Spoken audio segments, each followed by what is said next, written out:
Thank you, Vince. Hello and welcome, everyone.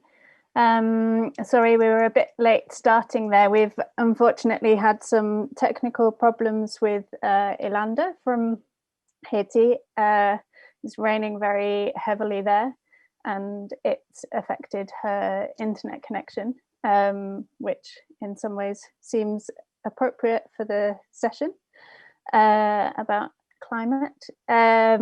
So she is going to record something for us and we'll screen it at a later date.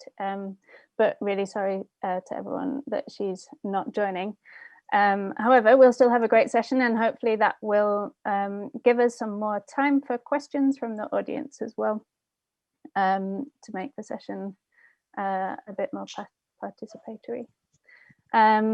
So just to start, my name is Ros. I'm a market gardener and beekeeper living in Glasgow. I'm a member of the Landworkers Alliance coordinating group and founding director of the Scottish Farmland Trust. My focus for the Landworkers Alliance this year is on coordination of our presence at the UN COP26 Summit on Climate Change in Glasgow later this year. And I will be looking at how we can effectively mobilize around the climate crisis, build solidarity and alliances with other campaigns, and build support for agroecology and food sovereignty in the run-up to COP26. I'm really honored today to have Anthony speaking with us, and I'll just introduce him now. Anthony Garcia started farming at the age of 16 on his parents' dairy farm, which he took over at the age of 21. In 1987, he was elected to the executive of the EHNE Biscay Agrarian Union. That's the member organization of Coordination of Agricultural Organizations, or COAG, and the European coordination of the Campesina. Anthony is currently the head of Union Action at COAG. He is responsible for union organising around rent, markets and the environment. Anthony has been a member of ECVC's committee since January 2018. And at ECVC, he carries shared responsibilities for the Common Agricultural Policy, climate change and communication. He also sits on the European Economic and Social Committee. So great to have you here, and I really look forward to hearing your insights in a minute. So this session is one of the last sessions of the Oxford Real Farming Conference, and it's been an amazing programme which has covered in depth some of the many ways that our hegemonic capitalist system has been eroding the lives and livelihoods of peasants and farmers, Indigenous people, farm workers, soils and wildlife globally. The system of capitalism is also a driving force behind our climate crisis, forcing agriculture down a path of commodity production for profit at all cost, rather than producing real food for real people living in diverse and vibrant ecologies. Over the last few days, we've also heard the voices of people from around the world that are resisting this system and presenting solutions for how to address it. We've heard about activists collaborating across borders to look at future trade policies. We've heard from Indigenous and farmer-led resistance to dispossession and financialization of land. We've heard of workers' power in holding corporations to account. And several speakers who have taken time out of the current protests in India to tell us about the historic moment in time for farmer protests, which are hugely significant, not just in India, but also globally. We're pleased to hear that those protests are leading to some change today. So in this session, we'll hear from Anthony, sadly not Islanda as well, but Anthony will talk about the Via Campesina analysis of capitalism and some positive ways that agroecology and food sovereignty are building counter-capitalist systems and hope. We'll cover some questions with Anthony, and he'll have some time to respond. And then we'll open the floor to questions from the audience. So please remember to type your questions in the question box. And if you want to type in the chat any messages of solidarity, strategies for organising and giving us hope, we would really welcome that chat. So Anthony, I'll hand over to you to introduce yourself briefly, and then we can move on to some questions.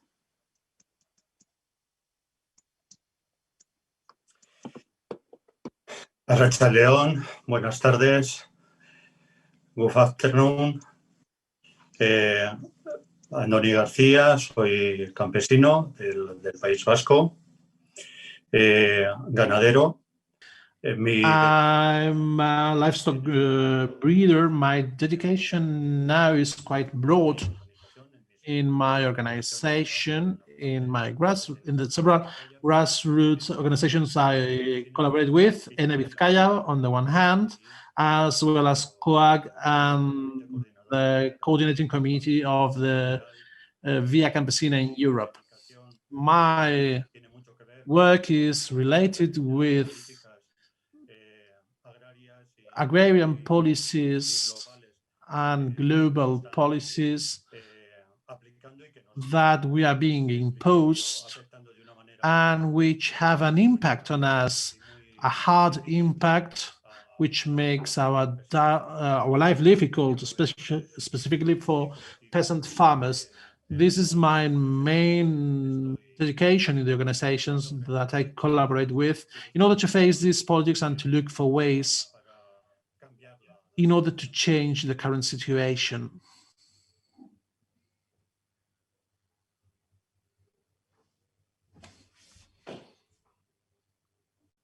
Okay. I need to move on to the English channel to be able to hear the translation from Anthony, but I trust what he's saying. If someone could send me the English channel translation in the box, that would be really helpful. So we'll start off with our first question to Anthony. And how is the capitalist system at the moment affecting agriculture? Thank you, Olivia.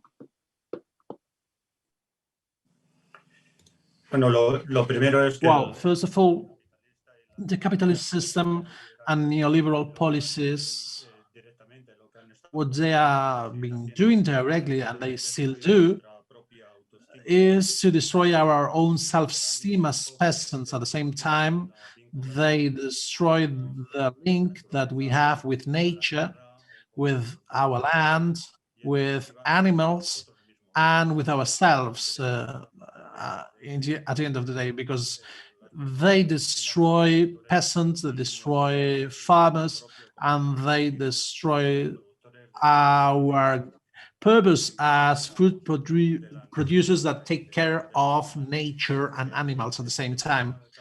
The capitalist system and accompanying policies have one goal, which is to have livestock and farming production with low cost, regardless of the consequences for our health, for the environment, for the people, animals, or nature as a whole. They use them as elements, as a commodity, the purpose of which is to speculate in the markets. Capitalism is imposing a capitalist model in global change and linking the connection with the territories instead of feeding the different peoples in a sustainable way. They want to produce for international markets. The goal is to produce a commodity that is cheap, regardless of the costs that these may have, and at the same time speculating with food products and everything that industrial agriculture needs, generating high energy inputs or the use of fertilizers and large investments in machinery. This is the main goal of the capitalist model. And of course, they do not take into account all the consequences from this system when they destroy food systems, proximity food systems that are the ones that can ensure that the food needs of the proximity populations are covered. Governments, all governments, as implementers of neoliberal policies and as defenders of the interests of those technicians that have been driving the agrarian policy, this capitalistic agrarian policy resulting from capitalism, they have destroyed our own self-esteem by proposing modernity and competitiveness as the goal of all agrarian production. Small productions or medium-sized productions had to be destroyed because it was not useful for this system. They have been working many times in a hidden way to destroy our own self-esteem, evicting us many times from the markets. For instance, in the field of milk production, we have seen, or I've seen closely, what the system has generated. Having a small or medium-sized production site wasn't enough. We had to grow continuously, over-exploiting animals and using some elements that led to high production, like the use of soya concentrates, which is one of the elements that is closely linked to industrial production in the field of livestock. This has an impact on climate change, and it has consequences on this in globalized industrial production. The capitalist system has destroyed and is still destroying small and medium-sized production sites in Europe since from 2003 to 2013. 4 million small medium-sized production sites were destroyed, around 1,000 a day. This is terrible, and this is still happening because in the conventional model, we still have small and medium-sized farmers, and the system is throwing them away from the market. Now we are seeing a new paradigm of concentration, of Uberization of the land. Investment funds are arriving to this market. They are speculating with land, with the production, and they are even evicting some of the farmers that work in conventional agriculture. In Spain, in the Spanish state, out of the whole agrarian production, 47% is in the hands of some companies, 7% of companies controlled by investment funds. These investment funds are controlling this production in several places. Or in Europe, we see that new farms are being created in a province in the Spanish state, like Soria. They would create a macro farm with 20,000 cows. This is something that is being done continuously. Right now,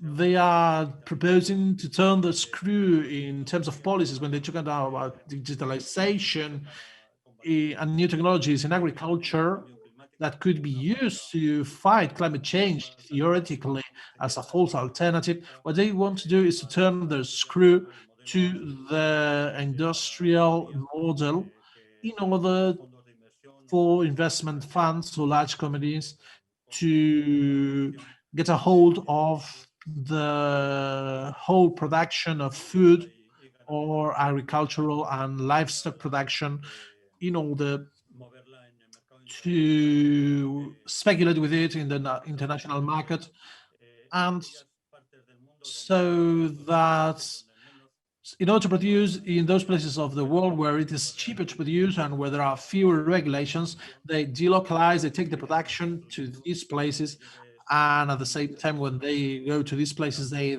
destroy small size production. This is the way that the system works. They are just feeding the business of some economic elites and of those that are fostering neoliberal policies and capitalism, where farming and livestock is just an element of the market, an element of business, and not a right, which is what we as peasants try to defend, and that's what we are struggling for every day. Thank you, Anthony. I think it's interesting what you're saying about the self-esteem of farmers and the kind of way that the system is trying to destroy that. And I think reflecting on how it is to be a grower in the UK, is people have we're kind of like fed this story that farming has to be one way and this is the industrial way, and that it's not possible or not realistic to be farming in different ways. And it's really important to challenge that narrative and to be able to kind of speak with pride and confidence about knowing that there are other alternative ways of farming that are possible. So I wondered next if you could talk a little bit more about how agroecological farmers can be a solution and a positive way of resisting some of the capitalist dynamics in our agriculture system. Sí, Roz, desde luego la agricultura campesina y la Yes, of course. I think peasant farming and agroecology, along with food sovereignty, are the ways to go. And this is a clear way to show resistance to all of these policies. This is a good way to oppose industrial farming. As farmers, there is also another important thing.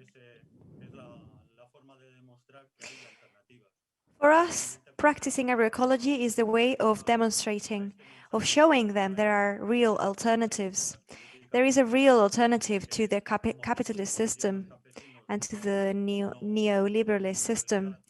They think that us, as small peasants, have no real chance of keeping supplying food, but we need to show them that this is not true. We can indeed supply food.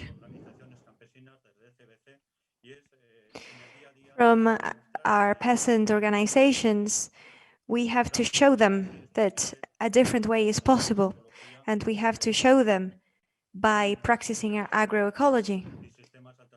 We have to show the world that agroecology is a real alternative to the capitalist system. In a way, our link to nature, to biodiversity, to animals, to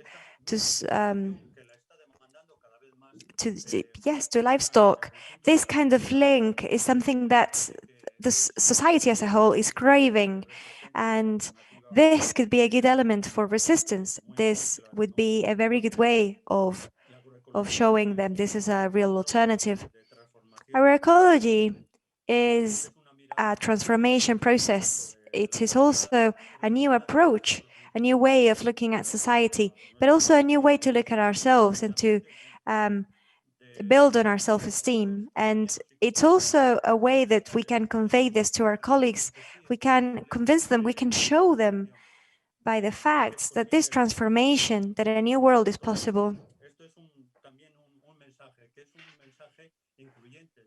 Therefore, Our message is inclusive. We want to show them that it is a real alternative facing all of the challenges that we are currently dealing with, but also, of course, it is an alternative to tackle climate change. And we also need to communicate to our colleagues working in the traditional economic model that there is an alternative, there is a different way of doing things.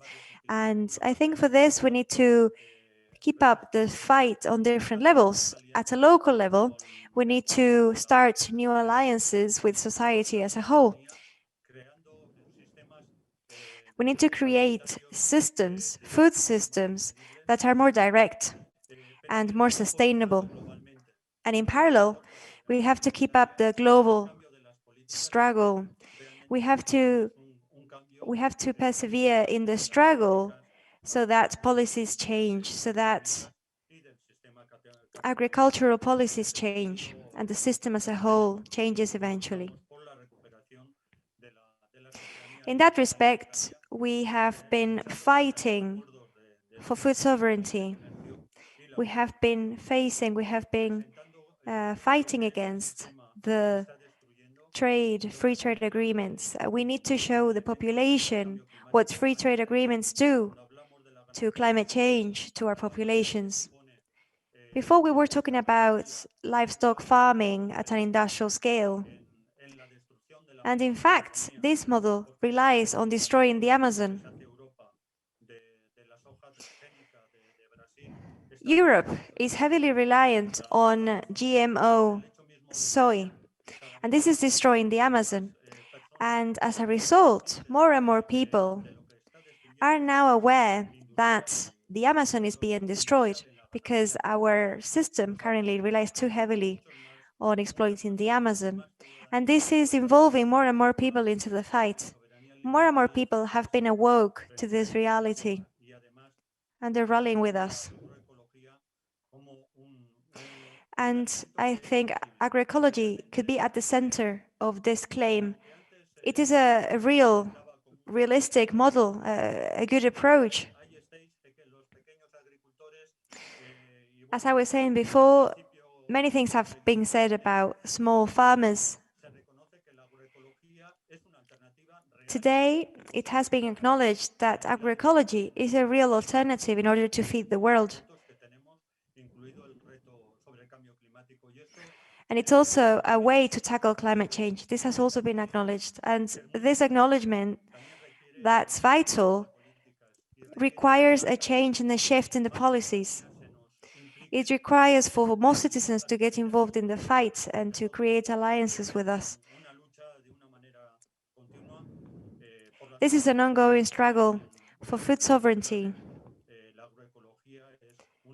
And I think the way forward is agroecology. This would be the way to go to implement all the changes that we so desperately need. And this is what we're working on.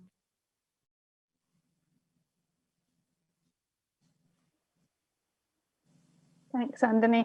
You talked a little bit about how agroecology can help us address some of the climate crisis and to start to create solutions. And I wondered if you could talk a little bit more about some of the elements of agroecology that directly pose solutions for the climate crisis that we face.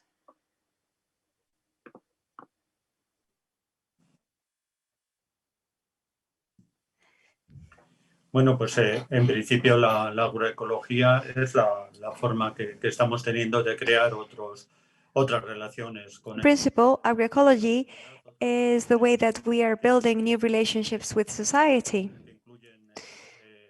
by means of a different food system, by respecting our biodiversity and nature in general. When talking about agroecology, we are talking more profoundly about a whole new relationship with other people and with our environment. We are also attracting new talent to agroecology. Some people have been attracted to this kind of food system, where working in the land, where feeding the land is already rewarding per se, where the relationship to other people and to the animals have been attracting other people to the land. This system is helping our animals stay healthy. And this way, we will be able to reach more and more people. Some people who have been acquainted with our practices have gotten more and more involved. And I think we're doing a very important job in involving the youngsters, the younger generations. It's very important for them to recognize this way of producing. In particular, it's important for them to understand that this is a different production model and that it stands against the industrial model.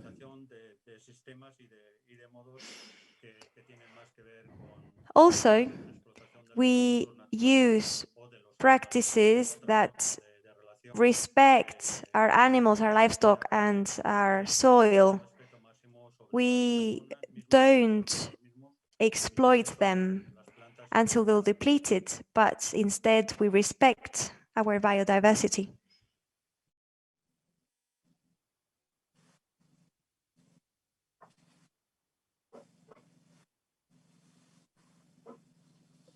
Thanks, Anthony. I have one more question from me, and then we've got some questions coming in from the audience that I'll open up to. But this year's been a different year for the Oxford Real Farming Conference, not only in that it's all online, but it's meant that we have managed to involve so many more voices from around the world in thinking about our agriculture system.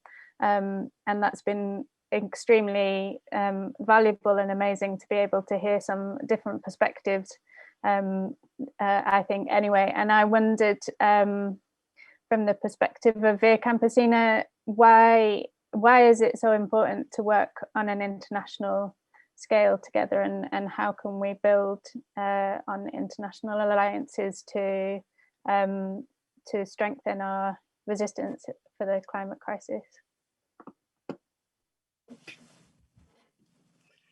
Para nosotros es imprescindible trabajar a nivel. For us, working globally is just paramount.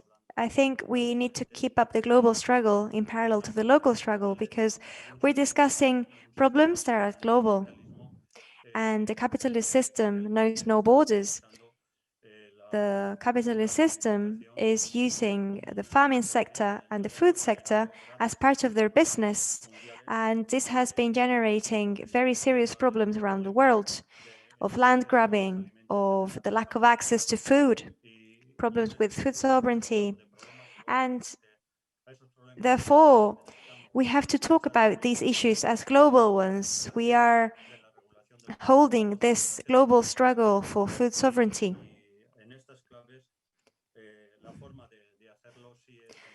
Therefore, I think acting globally is the only way to go. I mean, at least in parallel. And as I was saying before, this can be done by creating alliances. We are peasants, and we have our limits. Peasants alone cannot reach the change of the global system. We need all institutions around the world to involve us. And sometimes this can be challenging. Sometimes we are not that well equipped to follow up with political debates. When it comes to political debates on climate change, on livestock policies, we're not that well equipped to keep up sometimes. It is not that easy. Sometimes in our day-to-day, as peasants, it's already difficult to survive another day. It's already difficult to keep up the resistance. However, we need to join forces against the system that oppresses us. I think that we have advanced in terms of creating alliances. I think our rights as peasants have been recognized, as well as those of other rural workers. And this is a very important element for our struggle. We need to keep fighting for the recognition of this declaration worldwide. But also, we are fighting against the current system.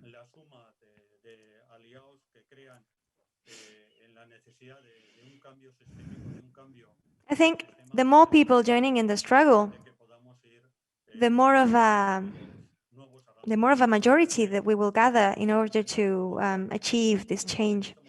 The more people we manage to gather, the more credibility we will have. I think agroecology has been recognized by many institutions. Unfortunately, we haven't gotten to the stage where the policies would be reformed. And in order to do so, we need to keep building on alliances of organizations, of peasants, and this movement needs to be global. The Via Campesina International, along with Via Campesina Europe, have been building alliances, and we have all of these alliances to rely on. However, sometimes, as I said, it's not that easy.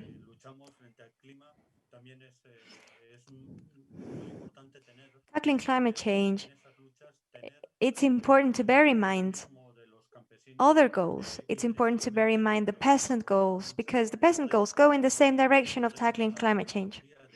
Agroecology as a model goes in the same direction as tackling climate change. This is all part of the same struggle.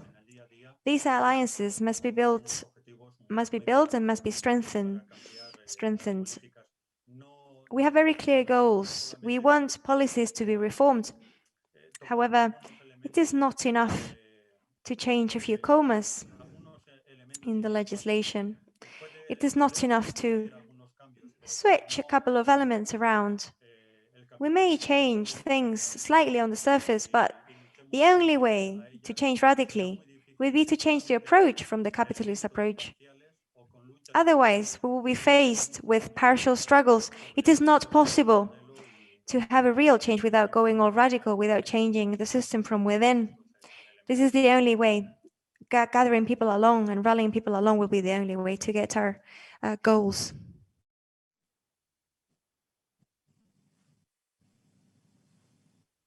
Yeah, thank you, Anthony. It's such a massive system to try and challenge, and I think it's really right to say that we need to be coming at it from so many different angles and working with so many different people, because just doing one thing here or one thing over here and not connecting them will kind of only ever be like tiny chips, really. And so working together in solidarity is really important to moving forwards. Okay, I'm going to run on to some questions from the audience. We've got some interesting ones, and we'll have time for a few more if anyone wants to post any more questions in the question box. This question I'll start with first from Cheryl. Farmers and politicians advocate the need for access to healthy food, but they fail to differentiate between quantity and quality. Do we think it would be better to harness the massive enthusiasm for veganism and redirect it towards eating more sustainably in order to restore health to people and the planet without alienating farmers? We should hold big ag instead of farmers responsible for the existential damage that nitrates, etc., cause. So I think this is a little bit about looking rather at kind of individual, maybe possibly particularly livestock farmers, to actually the role that big ag is playing overall in pushing down the quality of the food and the access of food that we have.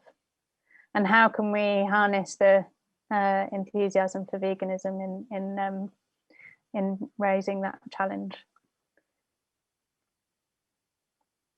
Good question.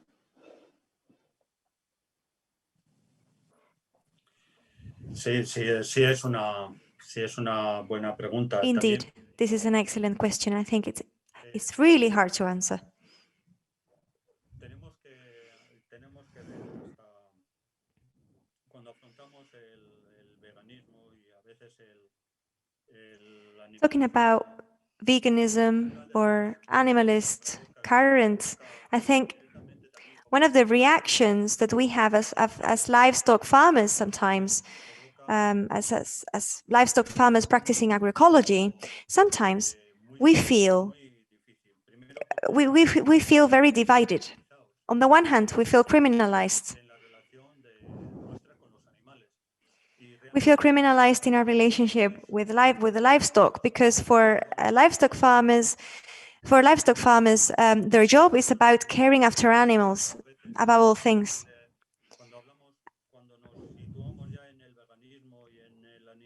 When talking about animalist ideologies and veganism, when it comes to the debates, to the difficult debates that are being held, I think what small farmers, livestock farmers, feel is they feel targeted, they feel pointed at as the enemy. And we tend to be on the defensive, although we are not the real enemy. The real enemy is the industrial scale livestock farming industry.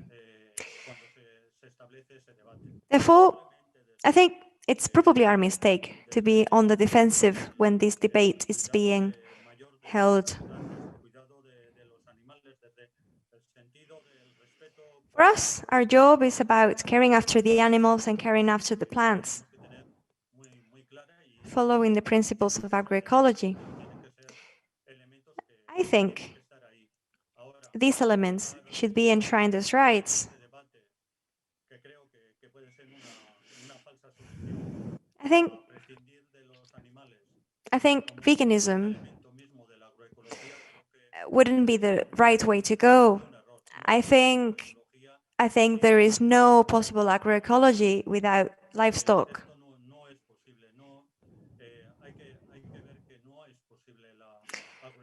I think that agroecology cannot take place without having the animals being part of this cycle, being part of the production cycle. I think peasant produce in an agroecological way needs to also be animal produce.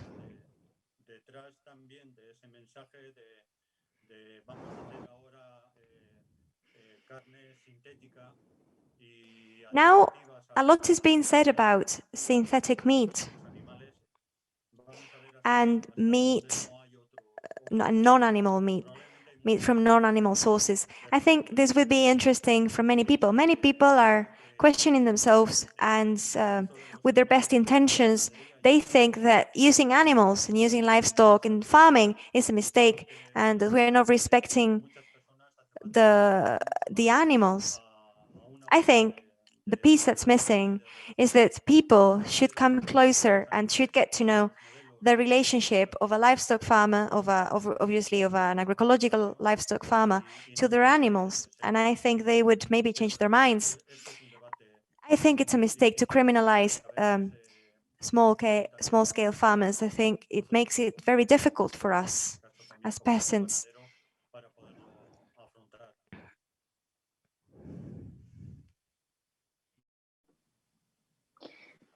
Thank you, Anthony. It's it can be quite become quite a personal and personalized debate to look at livestock in agriculture, and there's definitely like a lot of different perspectives in science as well. But I think from my perspective, definitely it's important to think about more broadly about the kind of larger scale farming, industrial farming systems, and the impact that they're having overall on the agriculture system and climate change. And that is kind of more the key of where we need to focus in tackling the challenges that we face. I'm just going to move on to the question from Patrick, who asks, in the context of demanding governments promote and support biodiverse peasant agroecology and dismantle carbon-hungry and biodiversity-destroying industrial production, as a way of urgently addressing the reductions that we need to make to our greenhouse gas emissions, what can we do to support the Landworkers Alliance and ECVC and via Campesina actions at the Glasgow Climate Summit? And I'll put that to Anthony, but I also ask all of the audience to think about what they can do as well. And thanks to Jeff for also highlighting that you can join the Landworkers Alliance as a supporter. And that is one very simple way that you can support us. But I'll let Anthony talk a little bit more about other ways.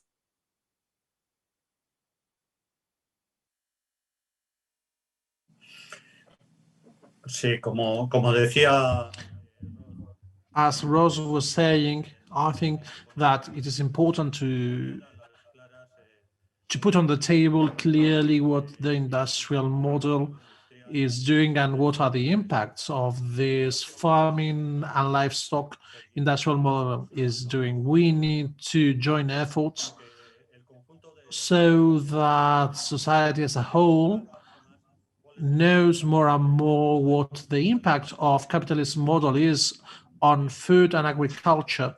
In this sense, we need to join many more forces in order to denounce this situation, but at the same time, we are working on alternatives to present agroecology as an alternative. This means putting together agroecology and food sovereignty. We need to fight in order to change policies to regulate the markets. We need the markets to be regulated, to be controlled.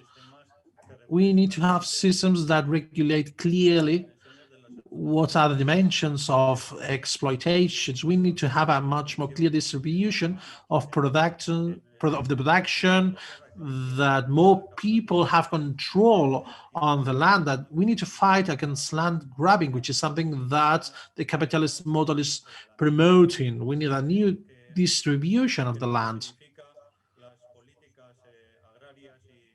Agricultural and food policies are the key in order to have healthy food for the whole population.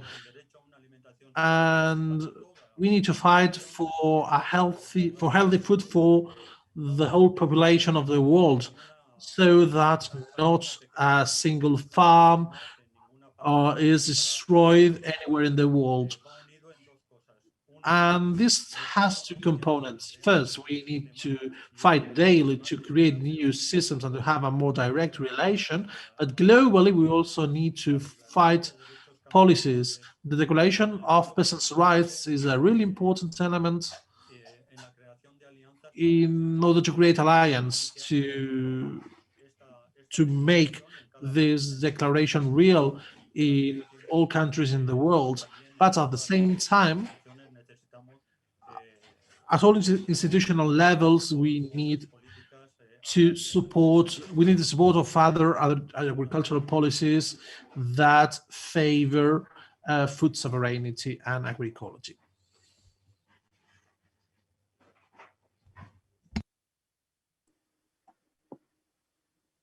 Thanks, Anthony. I'm going to take one more question.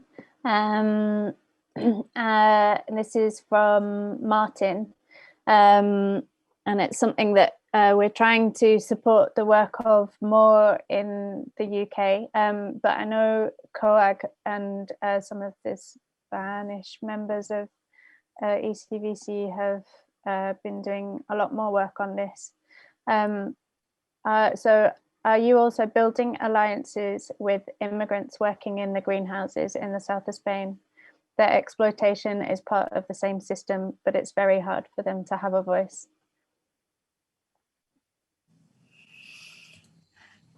Sí, ahí en Vía Campesina. Yes, Vía Campesina Europe. Well, we have 4 organizations in the Spanish state that are part of the European Vía Campesina. On the one hand, we have an organization that represents the agricultural workers.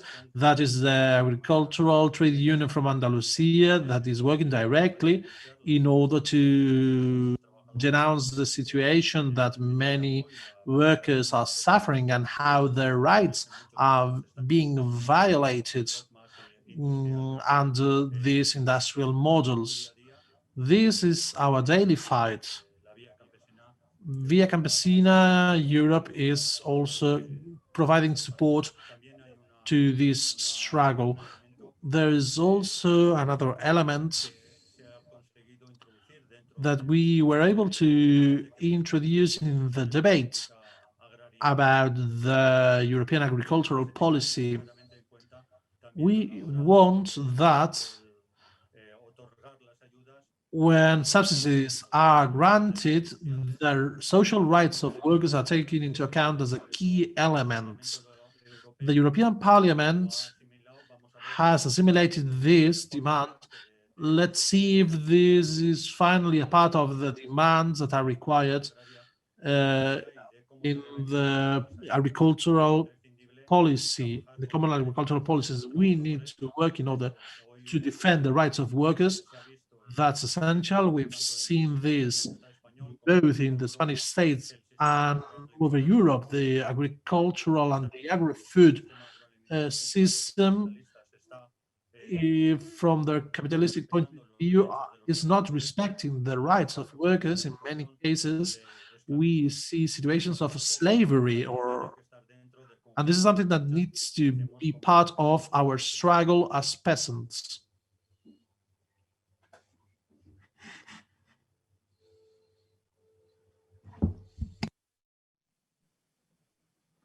Absolutely. There's been some really good presentations in Oxford this year as well, as part of this conference. There was one yesterday on transnational labour and migrant resistance to that in Italy, and I really recommend watching that session back. I think that was 4 o'clock yesterday. Okay, I'll have one more question then. I just need to find one.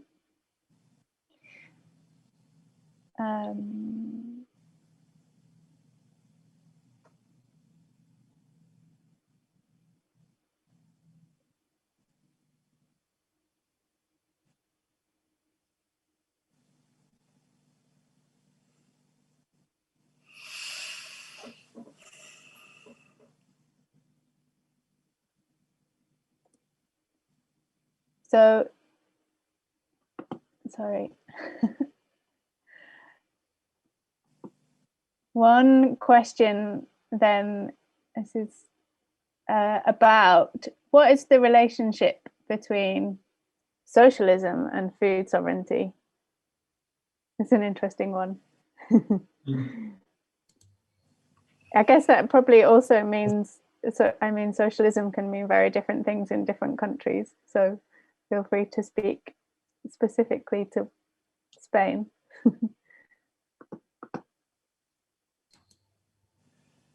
Bueno, a ver.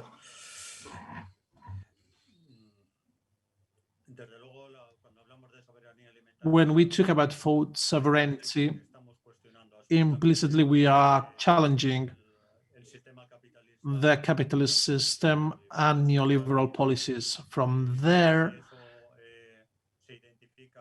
can we identify this with socialism? Well, probably when we talk about socialism today, in the case or in the context of the Spanish state, giving what are the political representatives of socialism, sometimes it is difficult to see how this work is being defended by some parties. If we talk about food sovereignty, I think this goes beyond many of the words that we use. Of course, we are talking about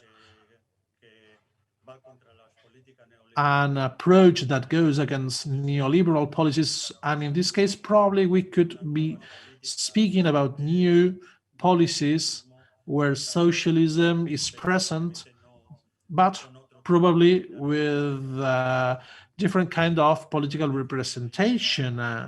Today, it is difficult to identify this idea, given the political parties that we have today, specifically in Europe. It is difficult to find a direct identification, but the keys are the food sovereignty is a key alternative to the policies that we have, the set of policies that we have today.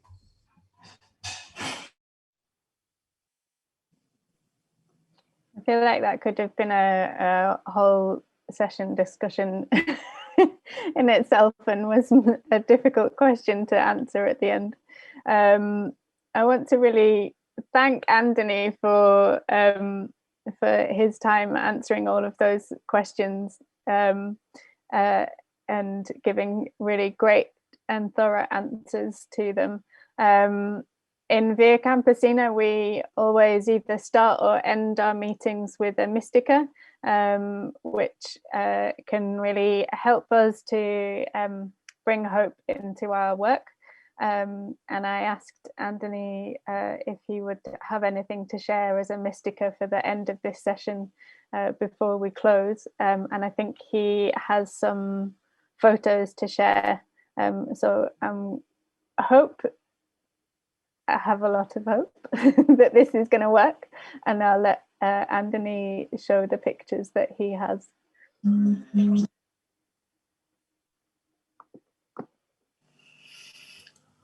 Sí, a ver si funciona. Well, let's see if this works.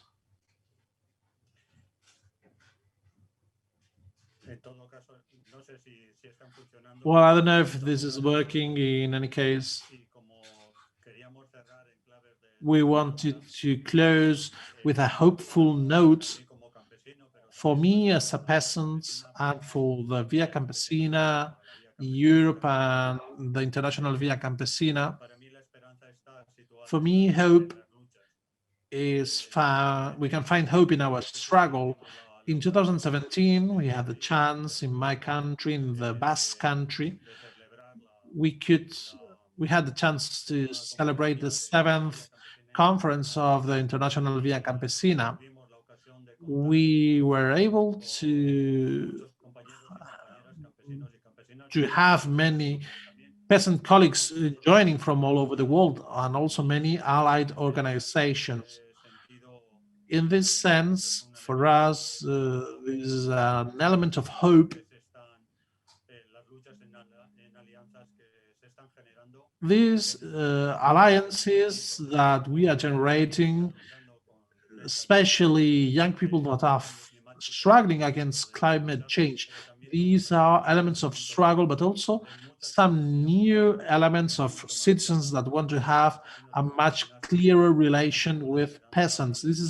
This gives us hope and inspires us to keep on struggling, because it makes us think that it is possible to change policies and to change this world. For us, the key is to globalize the struggle and to globalize hope. This is our motto. And for me, this is the key for a possible change in the future.